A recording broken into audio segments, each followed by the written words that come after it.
neurospine surgeon, and leave all that heartache to them. We're very fortunate that there was no spinal cord injury or no nerve injury. Right. So there's no numbness, no. And that's, I think, fairly typical of, it's a bit more rare to have spinal cord involvement and loss of nerve function, and even, between neurosurgeons, you're going to have people of difference of opinion as far as that 50% rule. Mm-hmm. I think they've relaxed on that a good bit. To even if it's compressed to 60% or 50% canal compromise, but no neurological involvement, usually those pieces that are pushed back into the spine will eventually reabsorb. And so a lot of people feel comfortable these days watching that from a neurologic standpoint, and it will fuse on its own. Now the reason for the 3 months is that bone in general takes 3 months to heal. And so by wearing the brace, he's taking a little bit of weight off of the fracture so that it doesn't tend to settle or fall more into greater collapse. How many of you have broken a bone?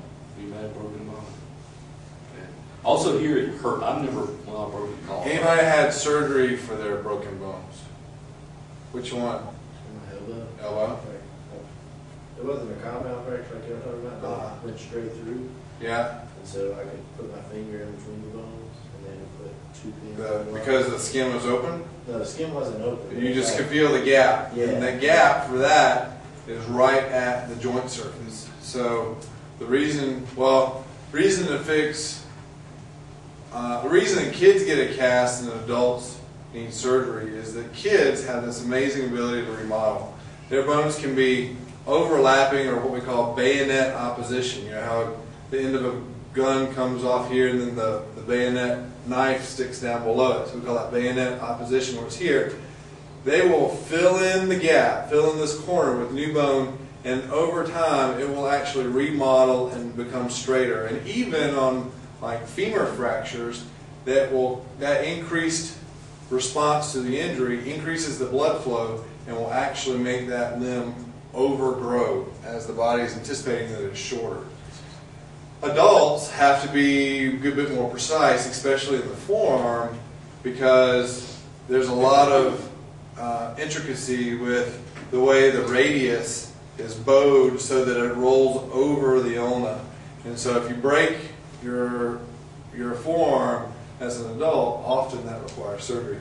And up here, yours was in the joint surface, right, in the joint space, and required, and attached to that little piece is the tricep. So that tricep is always going to be trying to pull that piece away so that it wouldn't tend to heal there as well. Okay, any other questions, and then we'll get into the, okay. Is there a specific kind of like orthopedic surgeon or one in general that just puts like hardware on, or does all orthopedic surgeons do that? Pretty much every orthopedic surgeon is dealing with screws and plates and hardware in general. Like, would you put on a traction splint on somebody, or is that a special kind? I did that this weekend. Really? Yes.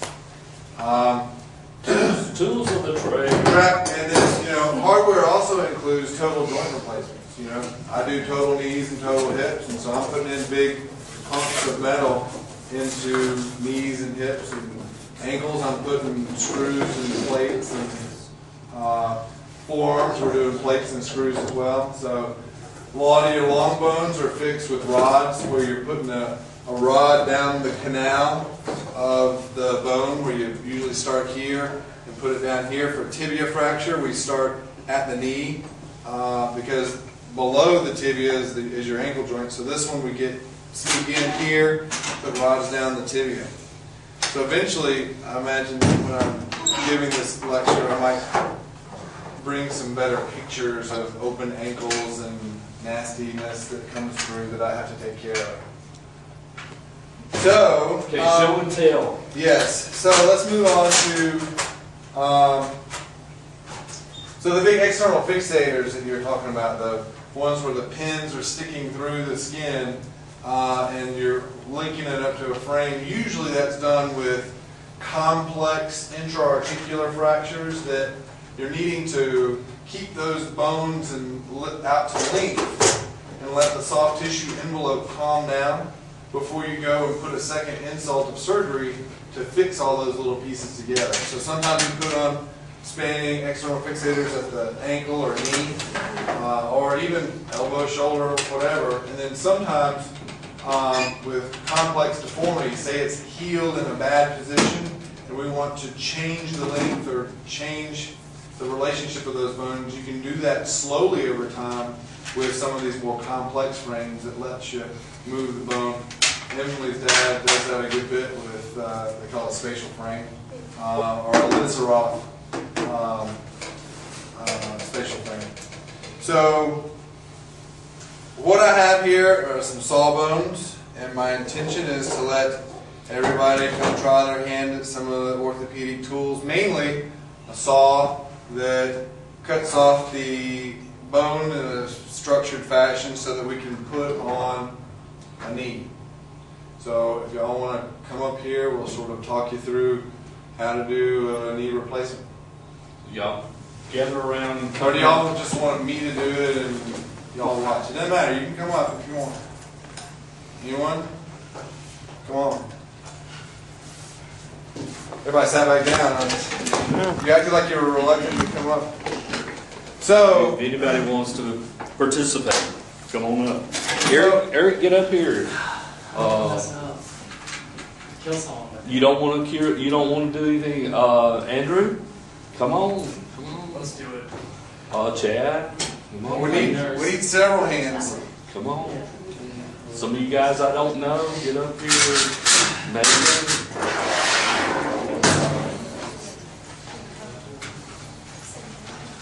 So the concept of a total knee is when the cartilage on the end of the bone is worn off and you're rubbing bone on bone, that's a very painful condition.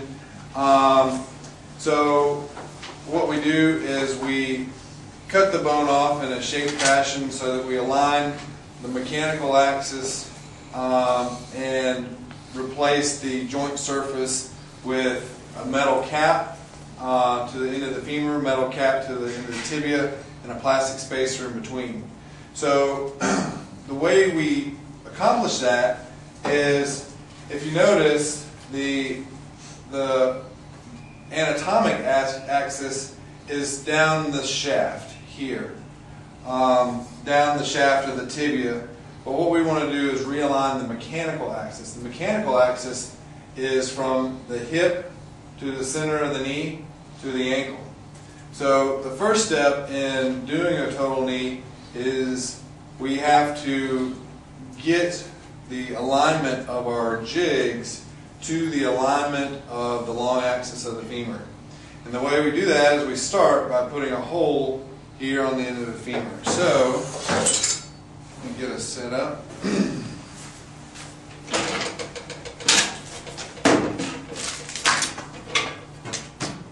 So interestingly, I asked the hospital that if I could borrow this drill set, and they were like, sure, but you have to sign for it. It costs $30,000. And I was like, what? Little saws and screws, but that's generally the cost. So it is, most things in orthopedics are not cheap. So this is standard drill. It looks like what you might have at home with the same sort of battery pack, except this one can be sterilized and in an autoclave. So who's first? So in general, we want to make the hole about where they've made that plug there. So I'll be the assistant, and you aim that to get into this canal.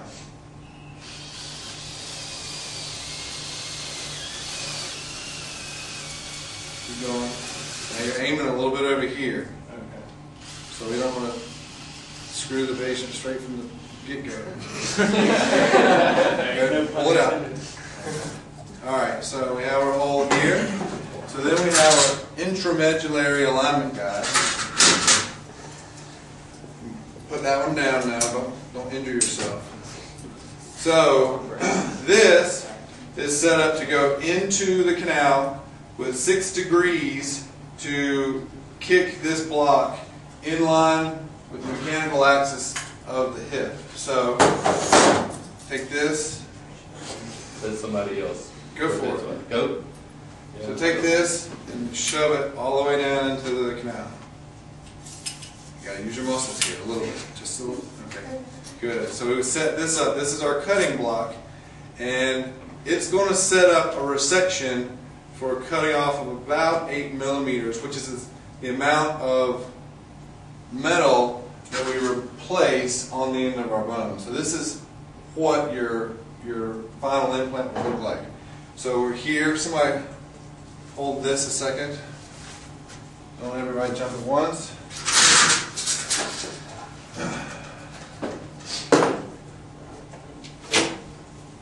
So we need to pin that block in place. This is just, it grabs the pin when you grab the handle and then you drill. So who's drilling? And next? get there. Let's drill. All right. So we want to keep this down on the bone, and then we want to pin this block up here. So go ahead and put those pins in. So I'm coming down. Coming down into those holes. Can we switch around so I can use my right hand? Oh,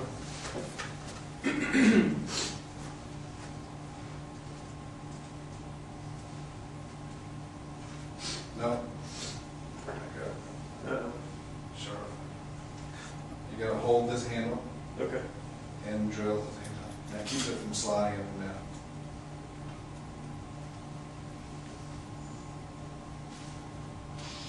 This isn't a personal. Okay. Back up a little bit. No, just let go. All right. Slide up the pin and go push it down some more. There you go. All right. So normally we do that twice. We can go ahead and set it with another one. There you go. Put that in here. On the same side or on the other Over here. side? Other side. So now what we're doing is we're pinning this block, hopefully, pinning this block to the end of the femur in line with that mechanical axis. The problem, yeah, come out with both of these, is that I have it set up for right and it's really a left leg. So, because you see how this is lined up this way, it's 6 degrees off axis. So,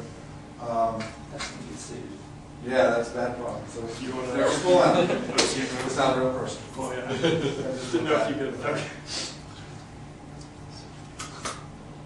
Now hold it on, just yank it out. Just pull them out. Well, it helps to drill and All right. pull around and you get those.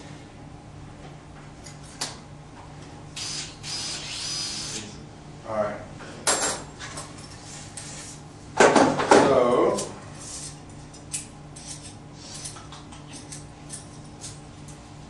now a lot of times I am not the one dealing with this part of the case. Your rep is having the nurse, the scrub tech, set up everything so that it's right ready to go for you.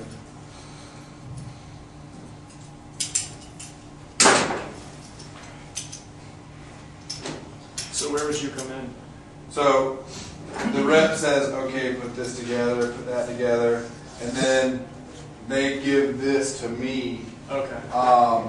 And I go, what the hell are you doing? This isn't right. Or left. But it's those little things that you have to pay attention as you're doing the case to the little. Because if something goes wrong, it's on you, right? It's on you. So Exactly. do you tell them it's a left before you put it in their knee?